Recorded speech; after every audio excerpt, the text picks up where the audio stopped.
Good morning, my name is Phil Thornton. I'm the superintendent of schools here in Warwick, here to welcome you to our Zoom session for Winman Middle School. Our goal today is to be interactive with you. We have a short presentation, after which we will give you a chance to ask us questions, which we will respond to live. As you watch the YouTube session down below, I believe there is a link for questions, so you can select that and then ask your questions to us.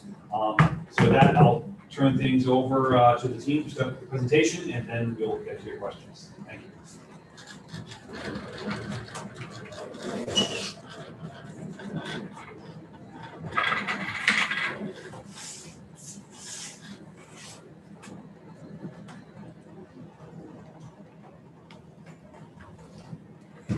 Okay, hello. I am Lynn Prentice, the principal at Winman. We might have met through some of my videos that I have shared out this past week. Just a couple things before we get started. To our sixth grade families, for those who were able to view the sixth grade orientation videos last night, I hope you got a pretty good idea of what good sense of your teachers and a bit more about Winman than you did before. For those who sent in questions ahead of time, thank you very much. As Dr. Thornton had mentioned, that you can ask some questions along the presentation. And finally, just a reminder that Friday, we do have our family supply day from 11 to 6. So please just check my summer update number 5 email for that information. Of course, today we are presenting our distance learning plan for 2021.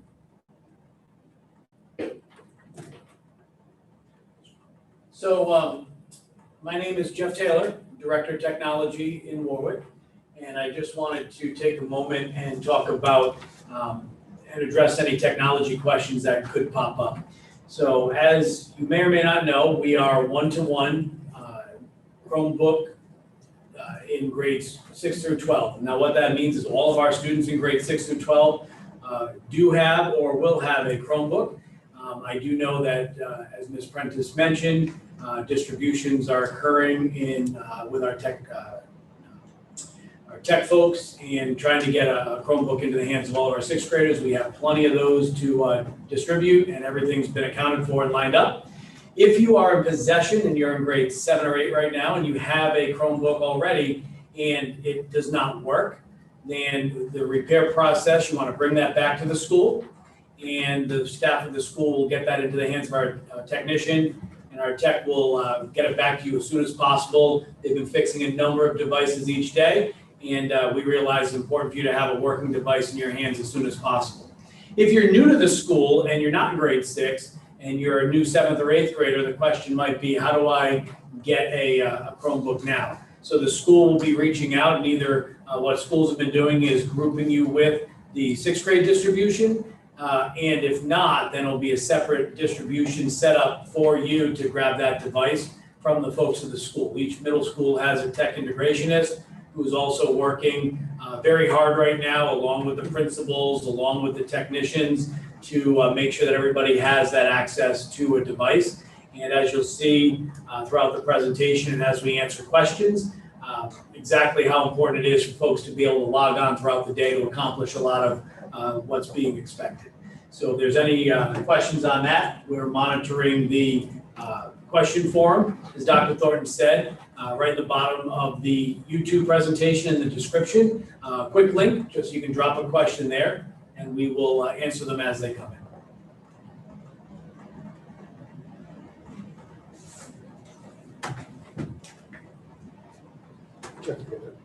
Social.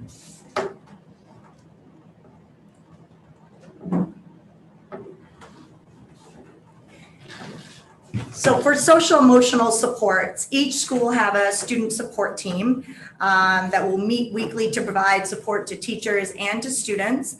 Also to monitor students' social emotional needs using teacher, parent, and student input. Of course, they'll be screening and monitoring using student check-in survey data and communicating with parents and guardian regarding possible interventions or resources if needed. So the big piece will be focusing on building strong connections and relationships, giving attention to creating engaging learning spaces that are safe and trusting, and of course, counseling services will be available with the school psychologist, social worker, school guidance counselor, and student assistance counselor as needed.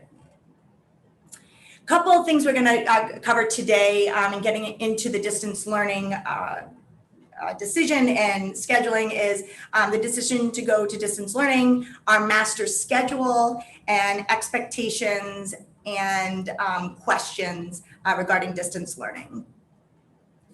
So the decision to distance learn, it was a school committee decision based upon the health and safety of every community member, also while balancing meeting the guidelines set forth by RIDE, the governor, and the Department of Health. As you know, the first day of school is Monday, September 14th. On that day, you can expect to hear from your teachers, reaching out, sharing Google Meet information and other information about their classes. And our first day of classes, where we're expecting students to join, will be on Tuesday, September 15th.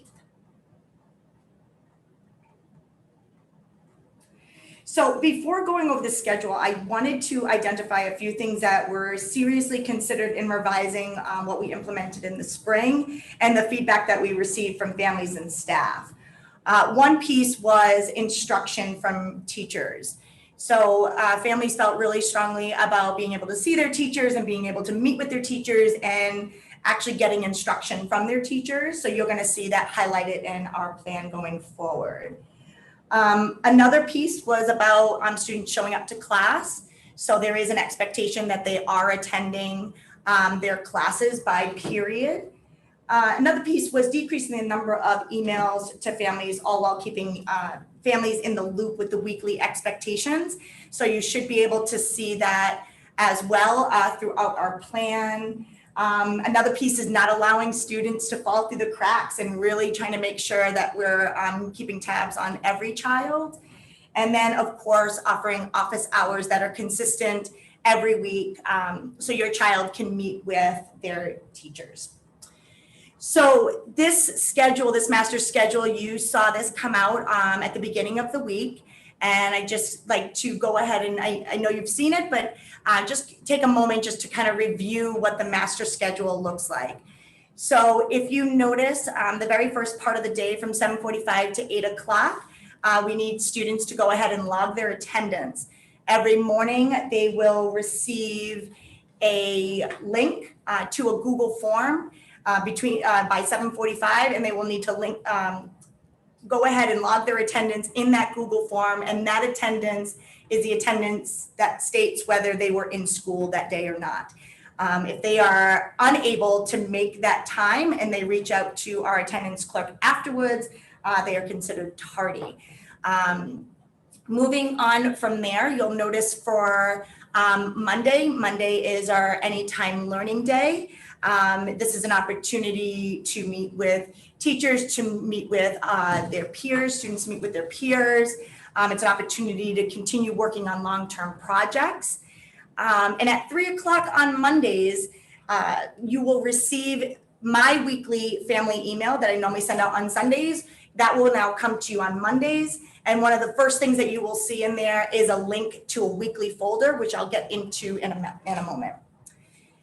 For Tuesday, Wednesday, Thursday, and Friday, you will notice that Tuesday and Thursday look identical and Wednesday and Friday look identical. So let's start with Tuesday. Tuesday at 8 o'clock, your child will go ahead and log into their first period class, their period 1 class. In the master schedule document, at the bottom, it does identify how to figure out what your period 1, 2, 3, and so forth classes are. And you can find that out by going to Aspen and then going to the schedule tab.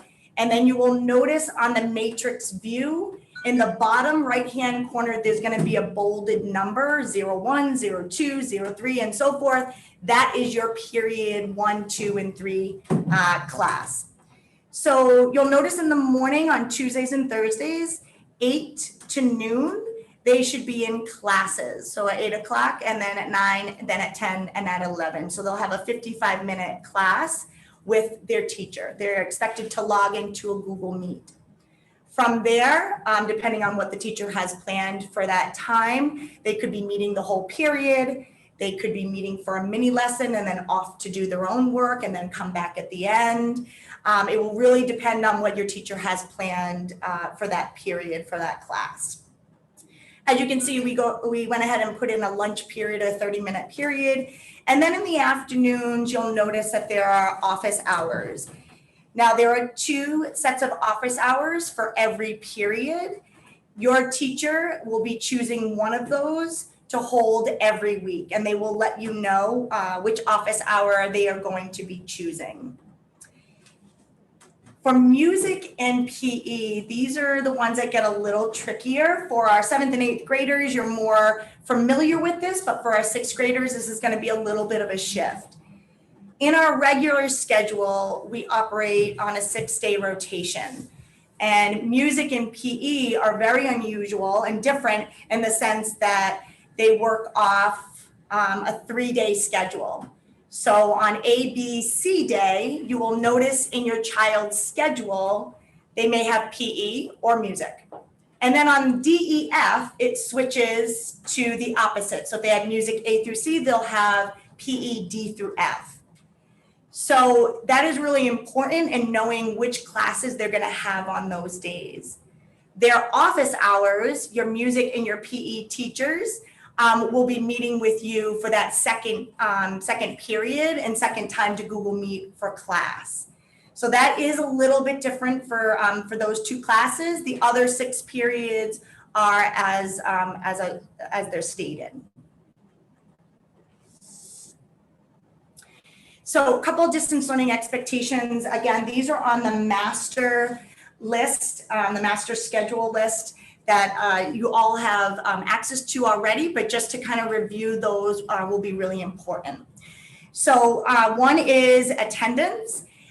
Teachers will be taking classroom attendance at each of their scheduled periods where they'll be Google Meeting. So if your child is not there, they will be absent for that class. So make sure that your child is logging in to each one of their classes each day in the morning.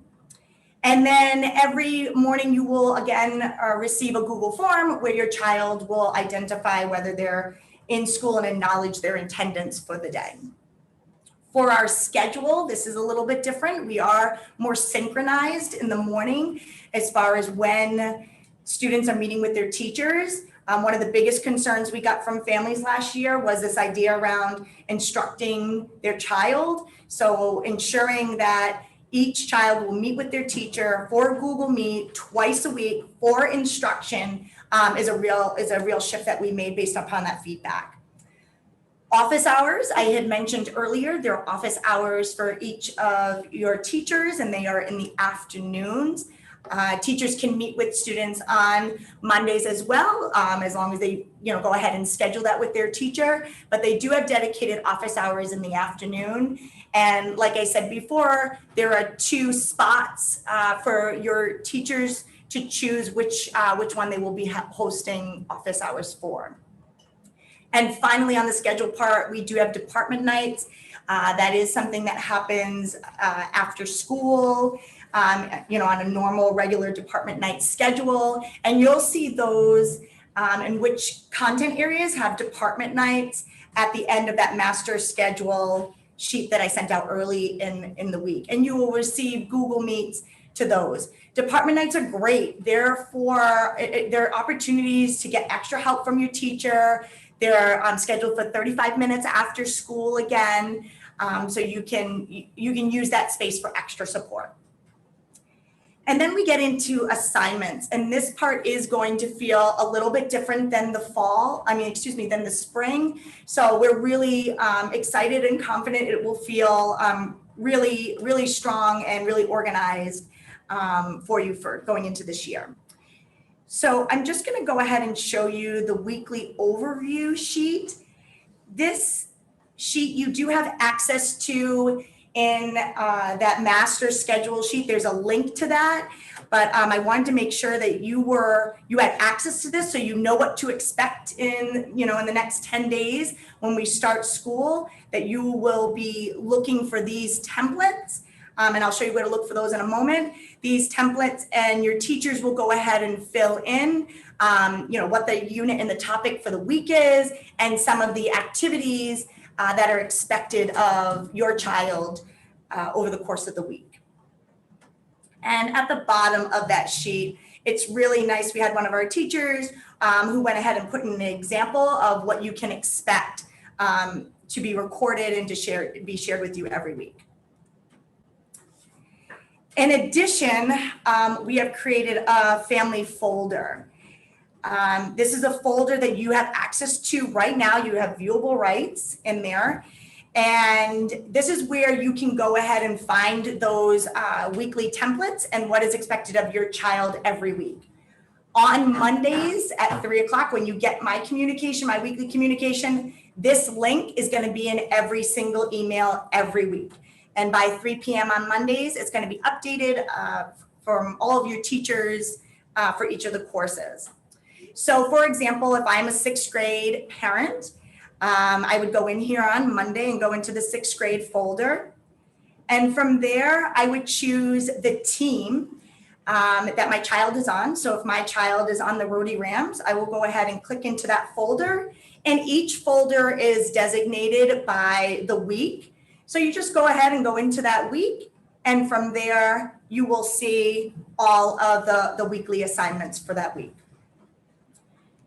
When we go back into 6th grade, there's also a folder in each of them for off-team teachers. So everyone except for English, social studies, science, and mathematics will place their weekly schedules into the off-team teachers folder for 6th grade. And again, they are identified the exact same way, week and date. I do highly recommend just going through that and trying to navigate that a little bit over the next week and a half before school starts, just so you're able to get in there and do that, relatively efficiently. Amount of assignments, so you can expect each of your teachers to give about 4 to 5 hours worth of assignments each week, which would come up to about 30 to 35 hours, just like a regular school day. So that's going to be amped up just a little bit more. And our late work expectations are the same as they were from last in the spring. So each teacher identifies when their work is expected to be done. If it is late, there is credit given no less than 50% for that late work. So go ahead and if you check out that master schedule, it'll identify it in there as well. And the last couple things is independent reading. We expect that every child is doing 30 minutes of independent reading per day. If you notice in the schedule, it's already identified in there for a total of 2 to 3 hours. So if students are taking advantage of that time and doing their reading then, they'll be meeting that expectation. For intervention, if your child is identified to receive additional support through intervention, your child can expect to see interventionists pushing into their math and ELA courses, and also meeting with their interventionists facilitating small groups. And then finally, you'll also see on the master schedule around check-in groups and making sure that our students are checking in with guidance counselors and making connections to staff at the school every week. Other than that, that concludes my section of the presentation, and this gives us an opportunity to go ahead and ask questions. Okay, so we've got a few questions in already. The first question, and I'll direct it over to Dr. Thornton, is a few folks are asking about October 13th. Now, we are distance learning as the school committee has voted, and the governor says everybody's back on October 13th. What does that mean for us? And also, what are we doing to prepare for October 13th if that's the case? So I know that can be very confusing. I am not an attorney, but having spoken to attorneys, this is how I understand it. The governor had a press conference on Monday, expressed her hope and expectation that schools would go back. By this point, the school committee vote is what really carries the day in the school district. So the vote of the work school committee is what we go by. They can certainly, rethink their position going forward. They're meeting on the 8th, meeting on the 14th of September. Right now, that's what we go by. We are just learning. So October 13th really does not have any bearing on the work school committee's vote that was taken in mid-August.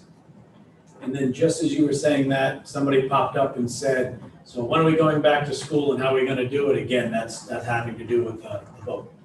Right. In terms of the vote, like I said, we'll be talking about our schools and buildings probably every meeting from now until the end of the pandemic. I can tell you, we had a meeting today with the state on our buildings. We're actually going on building tours with the state on Friday. We have 4 teams coming in from the state to go on a tour of our 19 locations.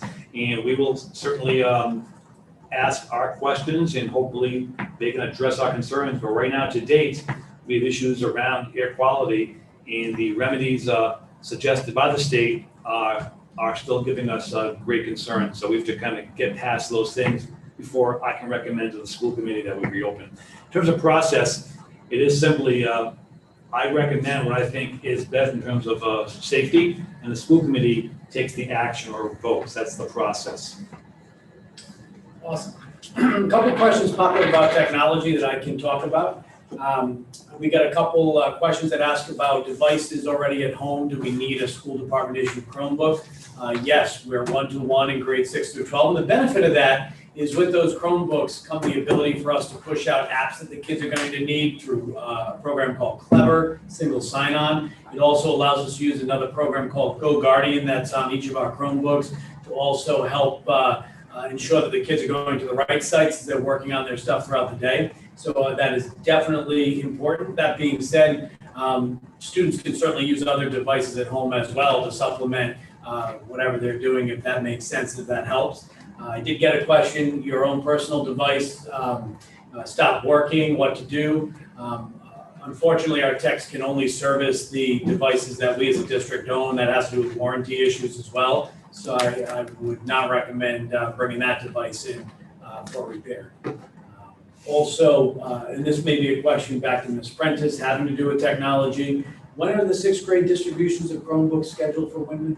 It is scheduled for Friday between 11 and 6, and you can find that again in the weekly update number 5, and I think it also went out weekly update number 6. So there is a map and a memo just to explain exactly how that's going to happen. So that will happen on Friday. I have had questions about if we can't make it Friday, is there going to be another day? We are working on that, and we'll be able to give you more information Friday evening after our day. And another technology question that popped up was, and let me just find it, the Chromebook was returned already back in June. It was damaged, needed to be repaired. Just reach back out to the school. They'll be in touch with each school has a technician assigned to that school, and then that technician should be able to lay their hands on that and get that back into your hands. So good question there.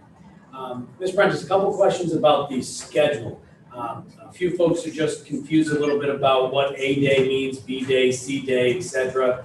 They just don't know what that means. Okay, so if you go into Aspen and look at your schedule, it'll automatically, it's preset to matrix view. And if you look at the top of the schedule, it says A, B, C, D, E, F days. Generally, on a normal day in the life of a middle school student at Winman or at Vets, they follow an A through F schedule. It's a rotating schedule. And so having said that, you don't need to pay attention so much to that during distance learning. It only really affects our PE and our music. So when you're looking at that schedule, you will know which class to log into when it comes to PE and music on that one period that you have it. I hope that gives a little bit more clarification. And aligned to that too, somebody asked about physical education. How is physical education going to be handled this year? That is a great question. It will be handled by our PE teachers, and I'm assuming they're going to be doing a lot of the same kinds of things they were doing in the spring. Our department just actually got together yesterday and have reached out to myself and Ms. Ricks, our guidance department head, just to talk about a little bit more about that curriculum and about what they should be doing during this time. So stay tuned. I'm going to give myself a note to make sure I share that in the next update. And a couple questions, and I know Dr. Conley's on, is revolving around students with IEPs. What are we doing for the students with IEPs that may not do well with distance learning? Also, how do we access extra help for students with IEPs? And what if a child needs to be evaluated for an IEP? So as everyone should know, students with significant special education needs who spend the majority of their day in a special education classroom are eligible to attend VETS because we know that these are the kids who struggle with distance learning the most. Kids who get resource support or are in co-taught classrooms at Winman spend the majority of their day in the general education classroom and therefore will be doing distance learning like the other gen ed students in Winman. As Ms. Prentice mentioned with interventions, it's our expectation, and I think it'll be pretty similar to what happened in the spring, is that you will have a special education teacher assigned to your student. That individual will be responsible for IEP goals and objectives, working with the core teacher, making sure we're addressing the IEP goals and objectives, but also giving support into the core classroom. So if there's concerns or questions with that, as when schools open, your first point of contact should be your child's special education teacher. If your child does not have an IEP and you're concerned that he or she may need more services, you can refer your child to special education. We did have those meetings in the spring virtually. We certainly will be doing those meetings in the fall as well. What we couldn't do in the spring is any kind of testing that we would need to do for special education purposes. We now will be doing that testing at VETS. So if you have a concern about your child, again, I would always encourage you to reach out to the guidance counselor, the gen ed teachers, the principal of teaching and learning first. If you need to go to the referral process, we can have the referral meeting now. We also can do the special ed testing now, but please note we are very behind. We were not able to do any testing when schools closed, so we're doing a lot of catch up on that. But we would follow the typical special ed process, just most of it would be done. The meetings would be held virtually, the testing we'd be doing in person. And if your child qualifies for special education, we would be writing an IEP. Okay, thank you. A question about department night.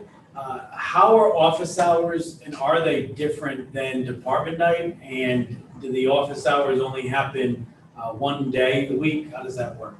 That's a great question. There'll be a lot of overlap between office hours and department night. Department night is used for students who need additional help. Sometimes students would go there to make up an assignment and things like that. But virtually, it's a great opportunity and space to get extra help, to ask questions during that time to get a little bit more instruction. And office hours is going to operate very similarly. Like I said, there are 2 spots, 2 half hours in the office hours for the schedule, and your teachers will let you know which ones, whether they're going to, which day they're going to actually use for their office hours. So you have office hours plus department nights for extra additional help. And there's a couple of questions that popped up about the schedule. On some schedules, they're noticing 2 classes that look similar, like math and a PBL math and a social studies and a PBL social studies. What is that? That's a great question. I was hoping somebody would ask. So for 6th grade only, our students have our math, science, English, and social studies classes. And then they have their exploratory classes, their PE and their music. But then they also have a PBL class. And that each quarter that will switch. So you'll have a PBL English, you'll have a PBL Math, Science, and then Social Studies. And that's another opportunity to dive deeper into the content. A lot of our teachers do service learning projects during that time, but it really gives our students an opportunity to work with our teachers around increasing and getting better at their skills of communication, collaboration, creativity, and problem solving. And if, and here's a general question, if schools end up going back, will parents still have the opportunity to continue with distance learning this year? Yes. Yes. And they can make that decision at any point to come back or not. And a food service question popped up. How will lunch be given to all students? And the question mentions that the USDA stated as of yesterday that all lunches will be free. It's correct. We just got guidance on the free. We will be running the grab and go style lunches that we ran last spring. And we are actually expanding the number of sites, and we'll make an announcement soon. And a transportation question. How about school buses? Are they going back? How will that, if they go back, will school buses go back to transport kids? When the students are going back to the schools, we will configure bus transportation based on the current guidelines at that time, yes. And along the lines of PE, you addressed it a little bit already, Ms. Prentice, but art, music, how will that be in their schedules and how might that look? So our, music, tech, all of that is, and art is in the schedule as usual. On supply day, I know specifically, especially for our art teachers, they are putting together supplies for 6th, 7th, and 8th graders who need them. And our tech teachers are working hard to, configure their class to make sure that they can still do it virtually. And a question here is, do we have sports this year? Do we have middle school sports this year? I can take that. Thank Right you. now, I believe the state still has not come out with any definitive answer on sports. Last discussion I heard, there was potential of something happening this week. The current discussion has been focused on cross-country, cheerleading, and tennis. So that was the last we heard in August. So right now that may become a news item this week, but nothing as of this hour. Yep, and I can even jump in a little bit on there too. I also serve as the vice chair of the middle school sports.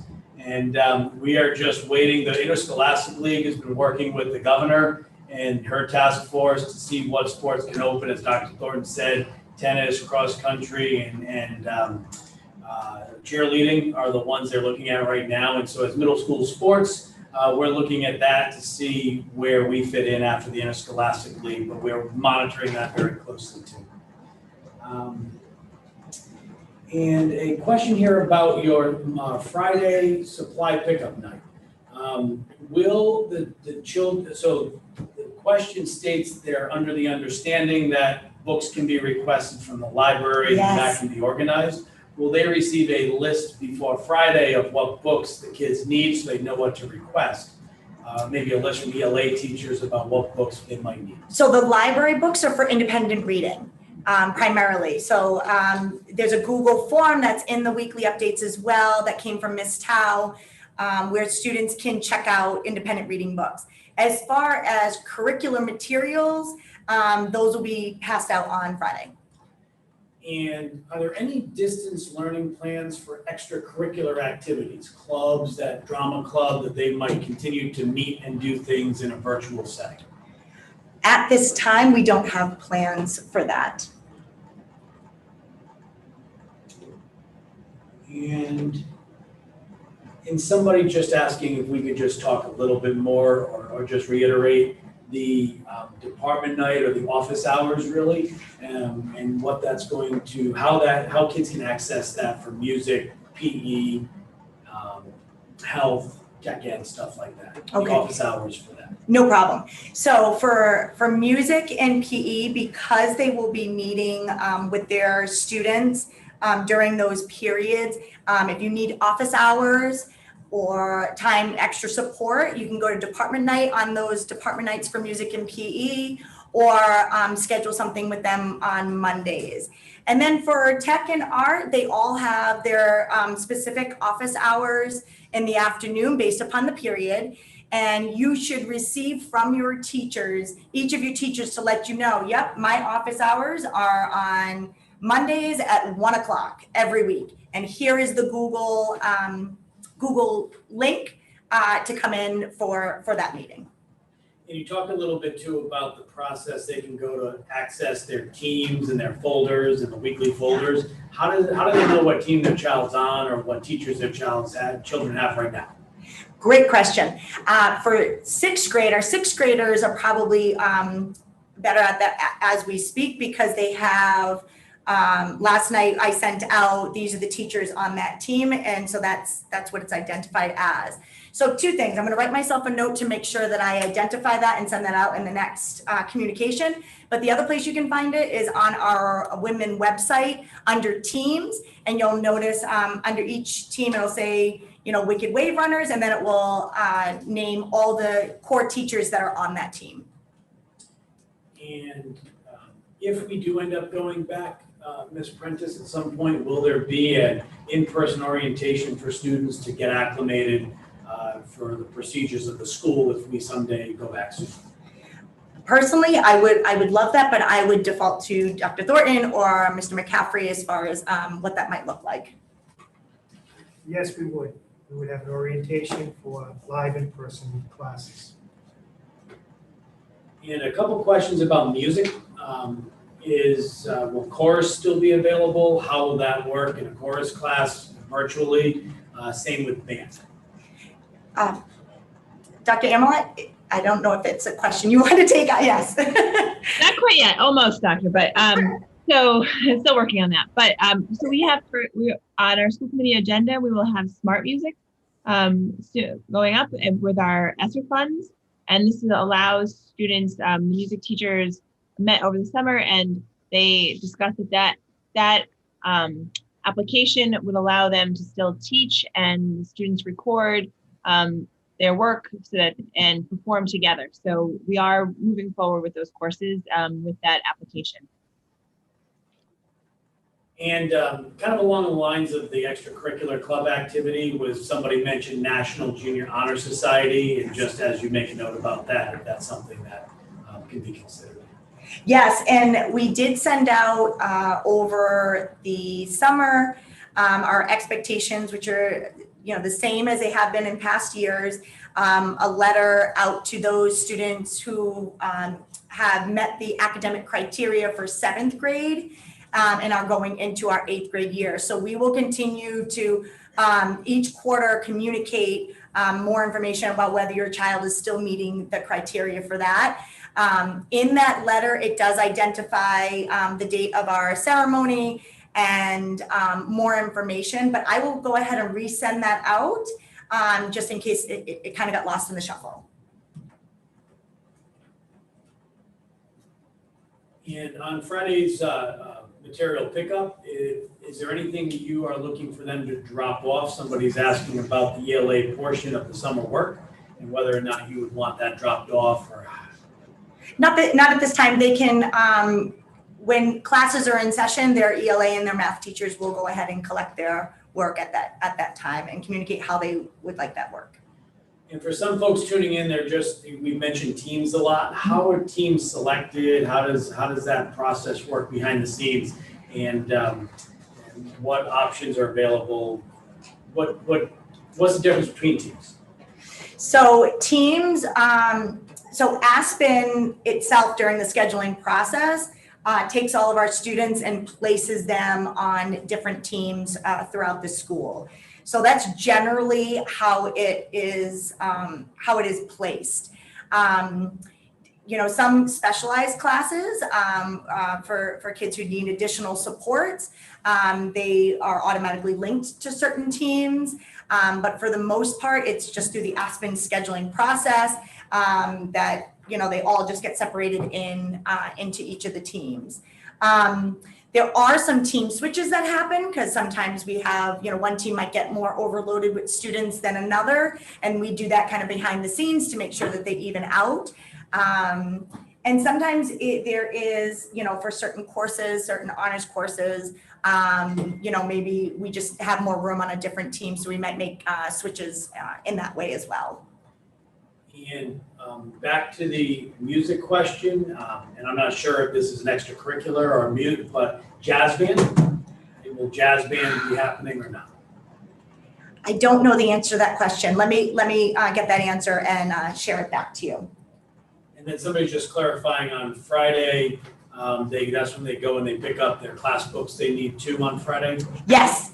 So especially our kiddos who are taking like Italian and French and Spanish, they have textbooks for that. So you're really, when you come to the school, we will ask you, do you take some of these courses? If so, here's what you're gonna need. So it might be a good idea to print out your schedule or at least have your schedule available, just so you don't forget some of those things.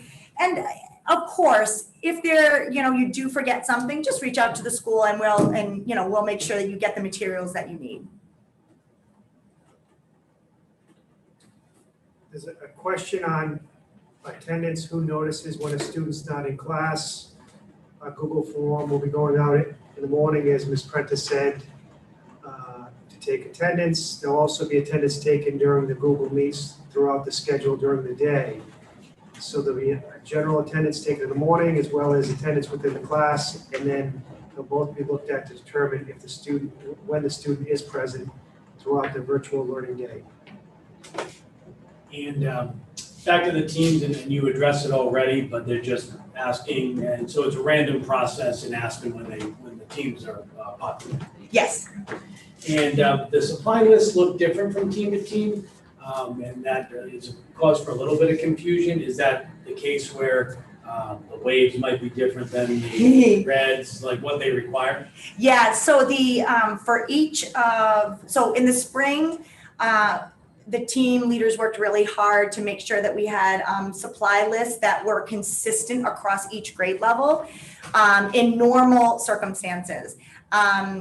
So then, knowing we were going to go to distance learning, I asked that they revise those to identify specific ones that they would like our families to think about to make sure that they have while they're at home. So there is that revised list, and I did share that out as well in a link, but I will go ahead and share that list again.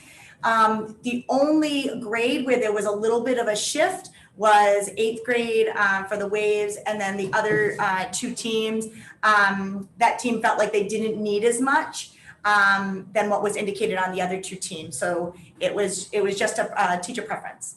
And somebody was mentioning that they appear in the student's schedule has no class on period 5. There's a hole in the schedule, and they should just contact the school to have that filled, right? Oh, yes, please, Yes. please. And I had sent out an email probably a couple weeks ago just that families had access to Aspen, but during these last couple weeks before school, we are trying to tweak and make sure that we find any holes or any mistakes or any doubling up. And that's been happening since the rollover. And approximately how many hours per day can the students and the families expect the kids should carve out to be online, in person, in a virtual classroom setting? And the second part to that, if it ends up being too much for a family, either the timing or the amount of work, what can they do to communicate that? So for the timing, I would say 4 to 5 hours a day. They would be in tune working or meeting with their class for instruction. And then if it's too much or too little, because we know that happened in the spring as well, please, I would first start by reaching out to the specific teacher where you feel like there might be too much or too little work given. And then, if you're feeling like you need additional support, you can go ahead and CC me on that. But I would start with the teacher first and let them know your concerns. And we addressed this a little bit with physical education, but is the expectation they're doing physical activities again this year, or a lot of, I think last year, it looked like it was more reading and writing. Will there be a physical activity component to phys ed? That's a great question, and our expectation is that they would have both. But I do, like I said, I mentioned, I wrote myself a note just to get more clarification from our PE department, what they're planning on going forward. They did really want to revise the work that they did and make it, more pertinent. They also shared that kids need activity and to move. And so they're really making sure that their plans are considering all those things. And kind of a different type of question than we've seen is that if schools do end up going back in person and someone tests positive for COVID, what are the plans and how we would handle that if that were to happen? In terms of that situation, we have what's called a playbook from the state, and outlines how we deal with any positive cases, who we can isolate, how we work with the state on that process. So it's quite a lengthy and exacting process, and we'll follow that to the letter and make sure everyone's safe. And I know you mentioned this already, Ms. Prentice, but somebody might have logged on a little bit later on this, is just, again, because you presented so much about teams and schedules, there's still a little bit of concern. How do I find their schedule? How do I find their team? Some folks are a little concerned about that. Absolutely. So the first thing to do is to log into Aspen. If you're struggling, I know that there's been a lot of families that have reached out. To get into Aspen, and I can direct you to Mrs. Peasley to go ahead and get you the login credentials that you need. But once you are in Aspen, if you go to the left-hand side, you will see the schedule tab. And when you click the schedule tab, your child's schedule will pre-populate and it'll be in a matrix form. When you look at that schedule and you look at each box along the schedule going vertically, you will notice in the bottom right-hand corner, there is a number, 01, 02, 03. It's bolded in the bottom of each of those boxes. And so you might have English with 01 on the bottom right-hand corner of that box. And that means that for period 1, you have English. And then just to tie in some of the questions, that's where they would see maybe a science and a science PBL, or a math PBL. And so if you have 2 science classes and they're different, that could be by design. Yes. If you have 2 classes that are the same, then reach out to the school and make Yes. sure that you let them know, as well as any holes in the schedule, that they can fill that up. Now, the schedule they see in Aspen, A, B, C, D, E, F, and then the schedule you put up Monday, Tuesday, how do they're following the one in the slide presentation. Yes. For logging on to work during virtual learning. Absolutely. And the one in Aspen tells you what classes you have during those periods. And if there needs to be a schedule change, like originally a student signed up for band and no longer wants to do band, how is that handled? Yeah, that's great. Reach out to myself or Mrs. Ricks, Sharon Ricks. She's our guidance department head, and her and I work together on scheduling. So either one of us can help you with that. And how do kids, and you mentioned this earlier, getting their summer work back is going to be a submission process? Yes, through their math and ELA teachers when we return to school on the 14th and 15th. And has it been determined whether students with IEPs will be in-person learning? The students with IEPs who are eligible to attend VET are students in the alternate assessment classroom, the intensive academic special ed classroom, in our social emotional behavioral classes, IES and SES. All of those parents should have been notified and received a survey indicating that they would like to send their child to vets. All other students with IEPs, students who get resource or are in co-taught classrooms, are not doing in-person instruction at this time, and will start distance learning. And not so much in regards to an IEP, but a 504. If a parent would like to visit a 504 to add something in there germane to virtual learning, the specific example is being able to take Google Meets. How do they go about doing that? So We will be having annual 504 meetings this year. We'll be doing it virtually. If your child needs an accommodation like the one mentioned, you would bring it to the attention of the 504 team. I do think we need to carefully consider any accommodations we're adding for distance learning, because it's a totally different teaching platform. And a lot of the things we would typically add when we're in person, like extended time, kind of happen naturally with distance learning. But certainly we acknowledge that many students with 504 plans will need distance learning specific accommodations, and we will follow the 504 process and have those meetings accordingly. Okay. And the summer learning assignments that are going to be required through math and English, the submission process that you described, are those required assignments? Are they part of the grade? We are expecting that they complete those assignments, yes. And one more, just, and again, it's just somebody is still asking about the steps to find the team in Aspen.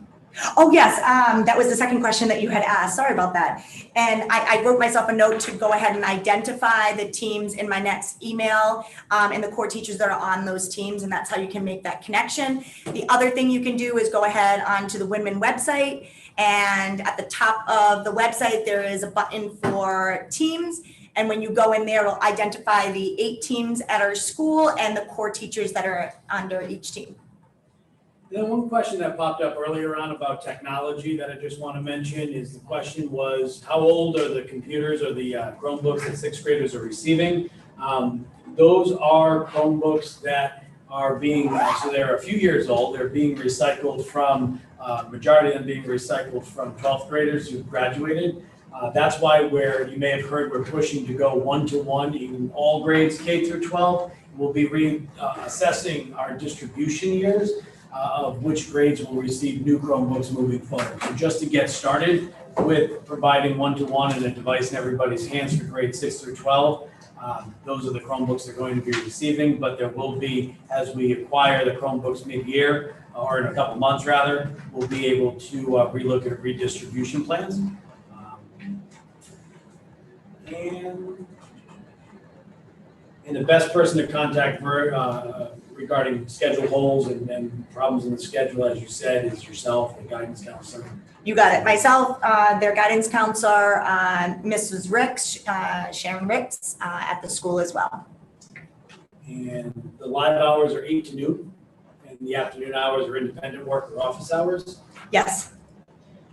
And really one of our last questions is, and for folks that continue to submit questions after this, as you've been noticing, you've been putting your email address in. We do cultivate those and put out some answers to that as we move forward. And I'll share that also with Ms. Prentice and her team to be able to address any concerns that pop up specifically to Winman. But kind of an overarching question is, and it might be the hardest to actually answer, is when do you think children will go back to in-person learning? And is it our plan to just do distance learning for the whole year? I don't think anyone really, knows that answer. It's something we think about daily. I think, as information comes out from the state and federal government on, progress with the pandemic, I think we'll keep reacting accordingly. So for us, really, it is a day-by-day discussion based on the facts we have. But being optimistic, I would hope that we are back during the school year. I just can't tell you today when that would do. And that's all I have from the questions. I don't know if there's anything else. I just one additional piece as well. We have a new assistant principal of teaching and learning, Mrs. Feeney, who has joined the Winman team. So I just wanted to introduce her, and just so you can put a name with a face. Hi, everyone. I'm excited to start my school year at Winman. And if you have any questions, you can certainly email me as well. Thanks. Okay. And that's Okay, great. Thank you for tuning in. I will send out some more communication, and I will resend out this link that has been recorded. So for all of our families who were unable to join us, will now be able to rewatch. Thank you.